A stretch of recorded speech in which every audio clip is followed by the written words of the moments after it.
I'm Nikola. I lead the front-end team at DeFi Saver. We built this DeFi automation tool. We've been building it for the past 2 or 3 years. We've been iterating on it, and I just wanted to share some of the things we learned and some of the technical hurdles that we had to overcome over the years. So I'm a developer by trade, so not really a public speaker, so bear with me. And yeah, feel free to ask the technical questions. So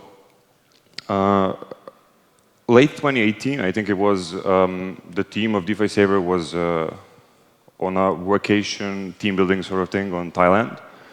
I personally couldn't make it, but they like to tell the story. They like to tell it very dramatically. So the team was out drinking in a bar, and somebody noticed the price of ETH was going down. And one of the guys, Nenad, he had a stablecoin loan backed by ETH. This was on a MakerDAO. So he needed cash, but he didn't want to sell his ETH. He wanted to hold it for the long term.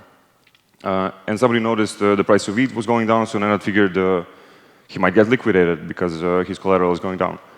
So he rushed back to the hotel. Luckily, he had his laptop on him. His MetaMask was set up. So what he did, he took a small chunk of his collateral.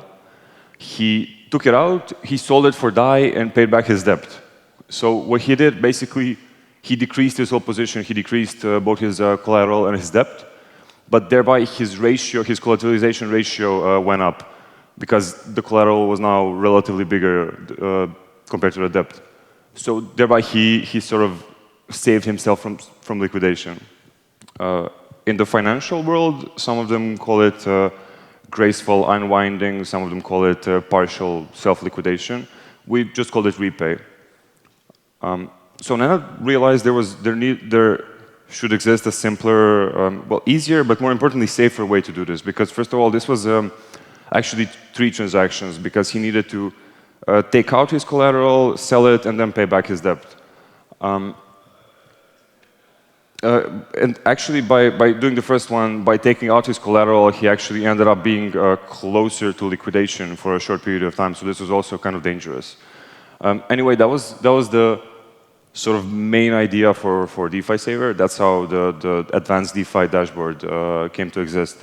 And everything was fine. So now everybody could sort of save their position manually, just like Nana did.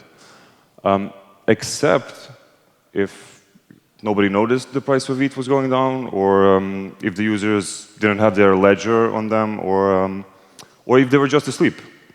So we figured,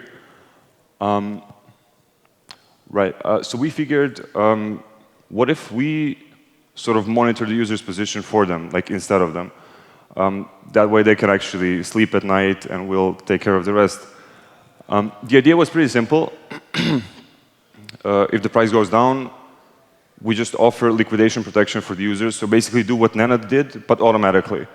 And also, if the price went up, we do the opposite thing. So take out more DAI and buy more ETH. This was very useful for people having a long ETH position, so people leveraging ETH using MakerDAO to have a leverage position.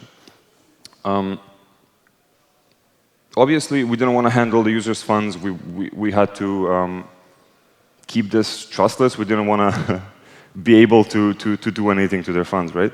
Thanks. Right. So first things first. Obviously, we didn't want to do anything else than sort of what we had to do.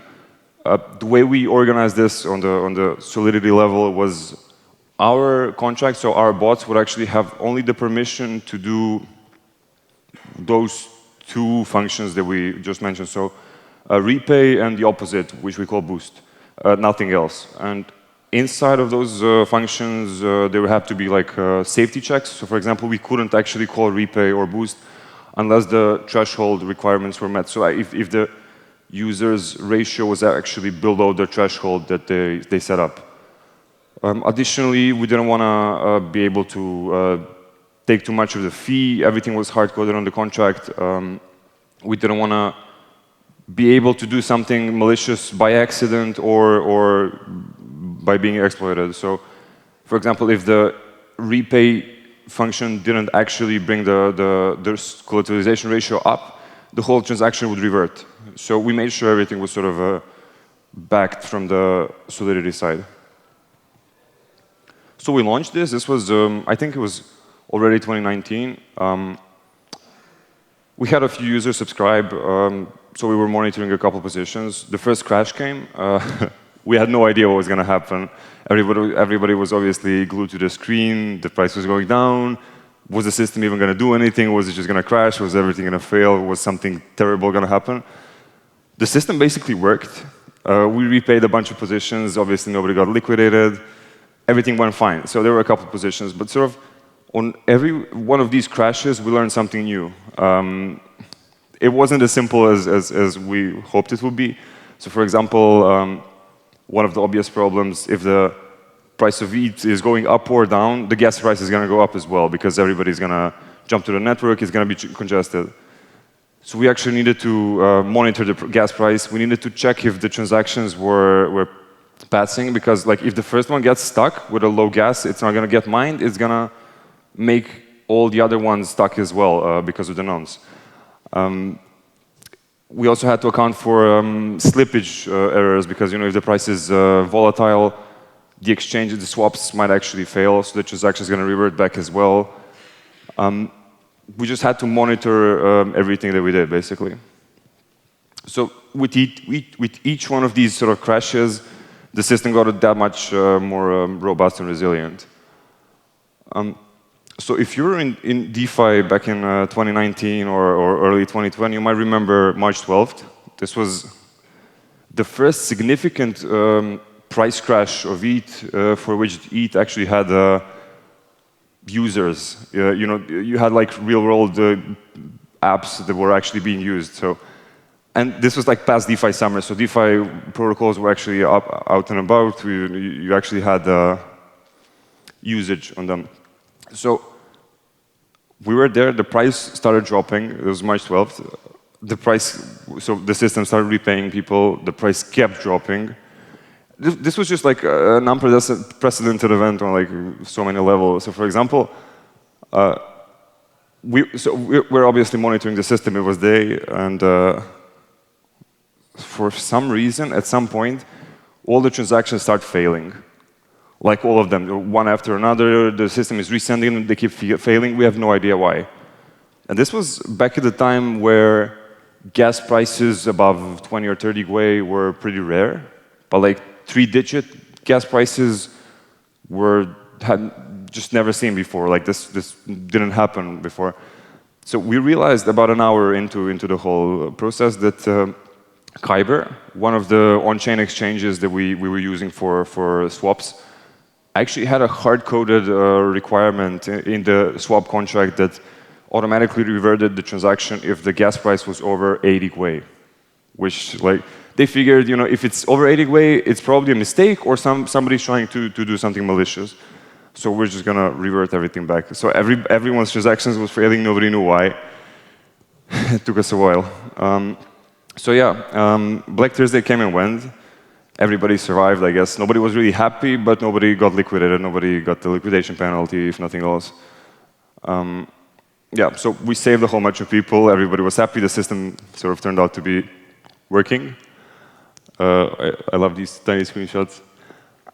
So yeah, we started automating more and more things over time. For example, Maker came out with their multi-collateral system upgrade. So you might remember this also if you were doing DeFi back then. So this was the SI to DAI migration. And the users had to migrate their position to the new protocol. There was a liquidity issue. They couldn't migrate their whole position at all times. So they had to sort of refresh, make sure the liquidity was there, and then like migrate the whole position in order to not like chunk it or repay the debt or anything. So we figured we might automate this as well. This was like a single time, like a one-time thing. The user would subscribe, would monitor the liquidity and sort of one by one migrate the positions. So we started branching out into more,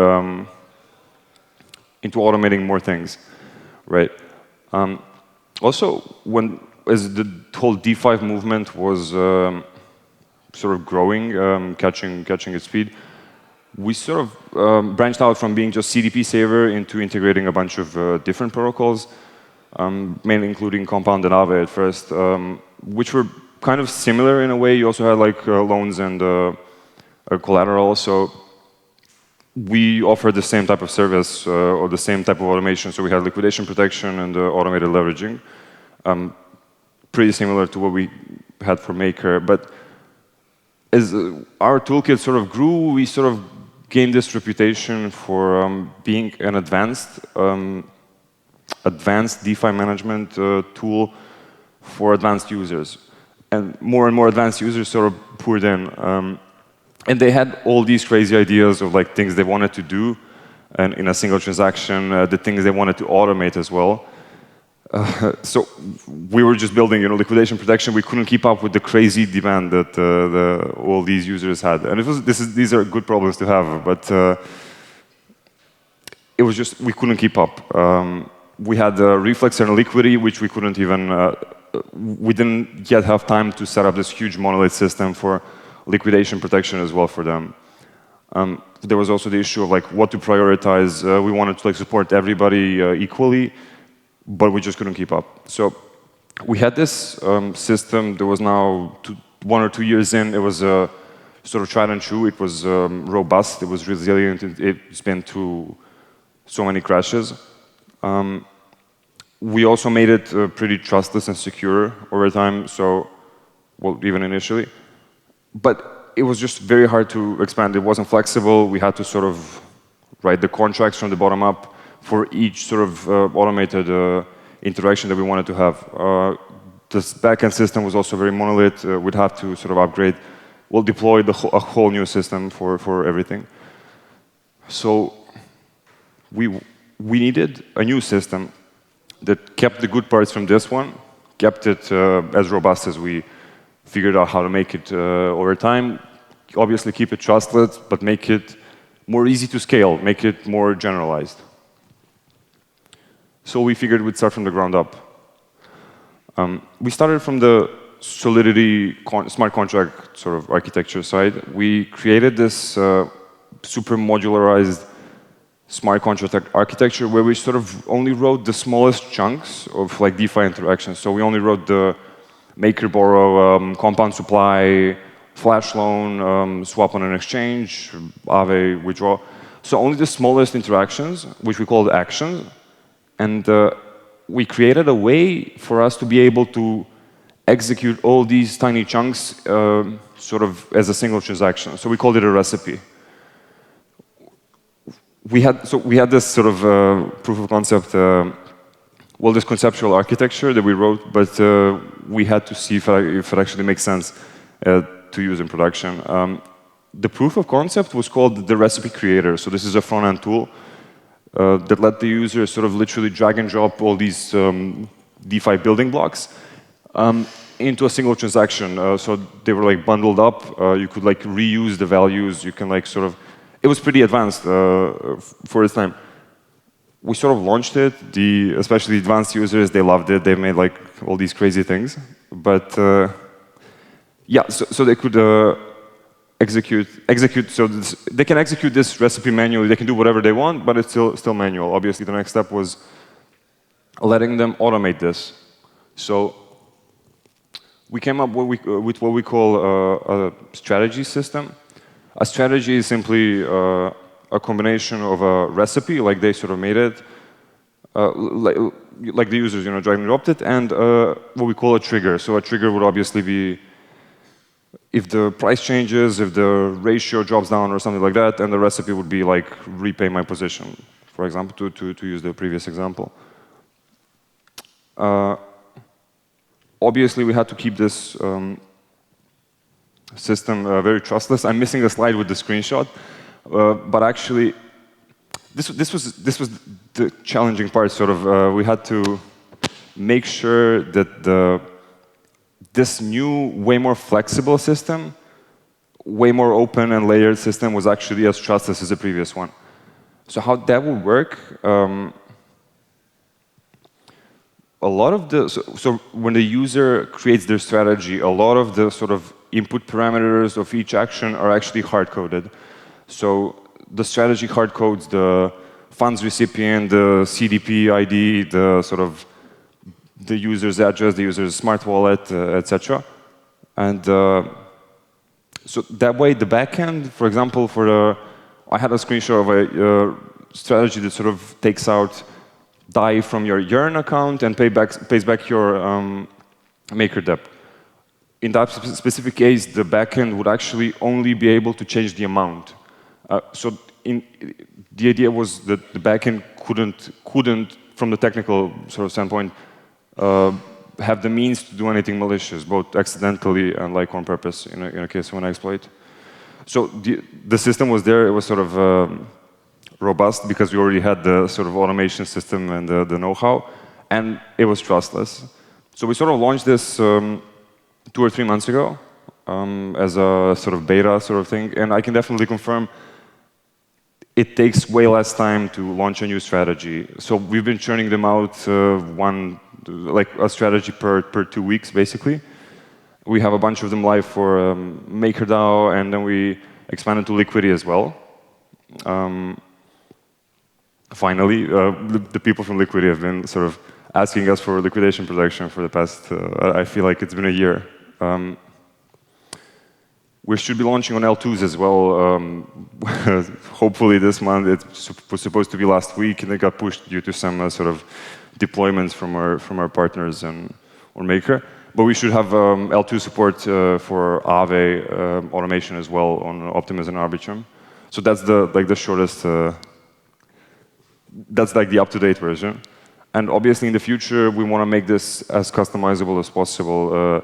Because the users want to be able to say, okay, this is exactly what I want, and this is like what I want you to do for me when this happens. So the idea was to let the users literally just drag and drop the recipe, and then like drag and drop the sort of input triggers, and let them automate whatever they want.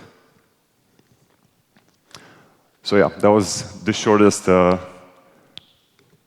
road that we have traveled. Thanks.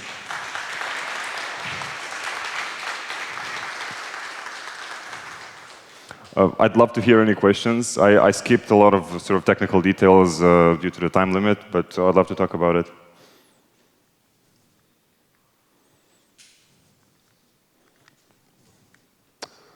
I'm not sure if we have the microphone. Oh. Can you just ask me and I'll try to repeat it back? Mm-hmm.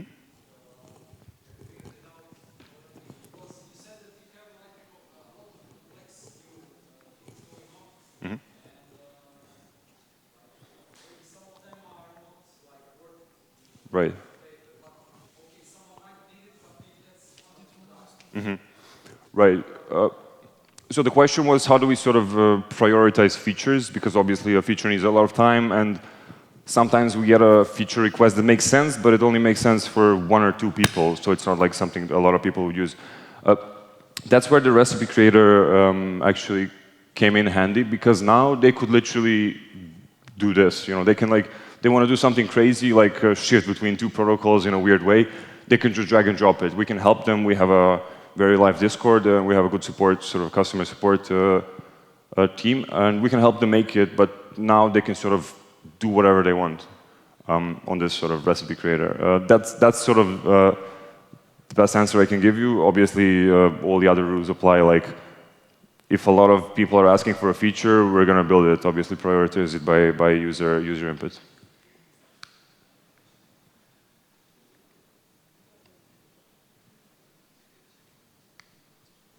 Please.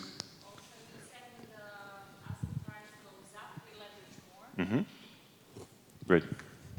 You said when the asset price goes up, we leverage more, and then I also took the $200 out of the collateral. So I'm wondering, how do you do these? How do you define these quantities in the automatic savings? Right.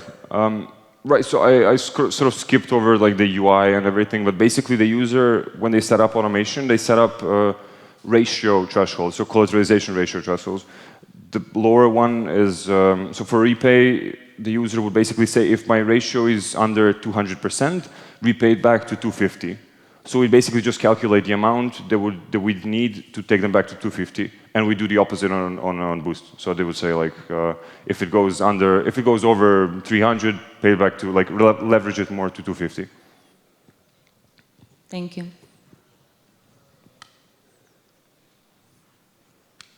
Okay, cool. Well, if anybody wants to chat on the technical details later, I'll be around. Thanks.